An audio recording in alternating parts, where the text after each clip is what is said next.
শিশুকে চুমু দেওয়া, বলেন শিশুকে কি করা? হ্যাঁ, শিশুকে চুমা দেওয়া।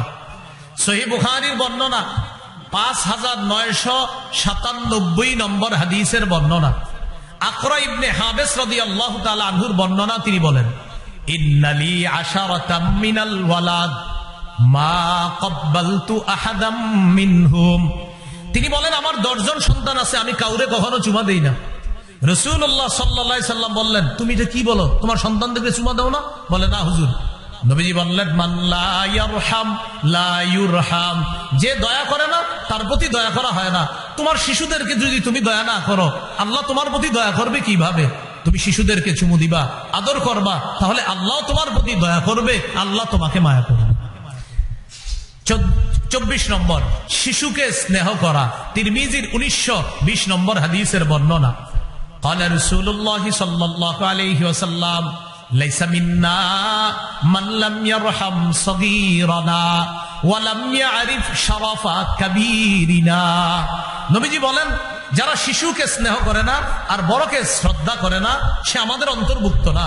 যারা শিশুকে স্নেহ করে না, বড়কে শ্রদ্ধা করে না, তারা আমাদের অন্তর্ভুক্ত না। তাহলে ভাই, শুধু নিজের শিশুকে স্নেহ করবেন এমন না, অন্যের শিশুকে স্নেহ করবেন। কিছু মানুষ আছে, অন্যের শিশুরা তারে দেখলে ভয় পায়, এমন একটা চেহারা নিয়ে থাকে, মনে হয় যে উনি এশিয়া মহাদেশ পরিচালনা করে, এরকম একটা ভাব নিয়ে থাকে। এরকম না করা, শিশুদেরকে দেখলে একটা হাসি দেওয়া, ওরে বুঝানো আপনি তারে মায়া করতেছেন, এইভাবে একটা হাসি দেওয়া। কত গেল? 24 নম্বর গেল। 25 নম্বর, ভালো কোনো খাবার শিশুকে অগ্রাধিকার দেওয়া। সাহাবায়ে কেরাম কি করতেন? গাছের প্রথম ফলটা নবীজিরই দিতেন, যেটা এখনো অনেক মানুষ বিভিন্ন মাদ্রাসার ইতিমখানায় প্রথম ফলটা দেয়। বড় আলেমকে, বড় পীর সাহেবকে প্রথম ফলটা নিয়ে যায়। হাদিসে আসছে, ইজা উতিয়া বিবাকুরাতিল ফাকিহা। বাকুরাতুল ফাকিহা অর্থ হলো গাছের প্রথম ফল। যখন নবীজির কাছে আনা হতো, নবীজি দোয়া করতেন, আল্লাহ এই প্রথম ফলে এটা তো বরকত দেন, আর এই গাছের শেষ ফলেও আপনি বরকত দান করুন। এরপরে কি করতেন?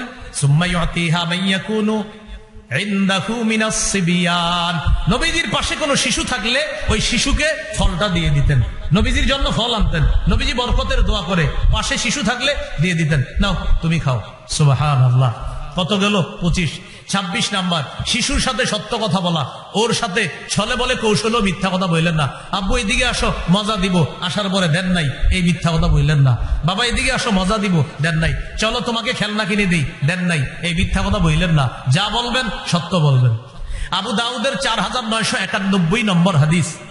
আব্দুল্লাহ ইবনে আমের রাদিয়াল্লাহু তাআলা আনহুর বর্ণনা, তিনি বলেন, দাআতনি উম্মি ওয়া রাসূলুল্লাহ সাল্লাল্লাহু আলাইহি ওয়াসাল্লাম ফি বাইতিনা। নবীজি আমাদের বাসায় ছিলেন, ওই অবস্থায় আমার আম্মা আমাকে ডাক দিলেন। আমার আম্মা আমাকে ডাক দিয়ে বললেন, তাআল উতিকা, বাবা এদিকে আসো, তোমাকে কিছু দিব। নবীজি আমার আম্মাকে বললেন, মা আরাদতি আন তুতিহি, এই তুমি তোমার ছেলেকে ডাকছো, কি দিবা? আসলে কিছু দিবা?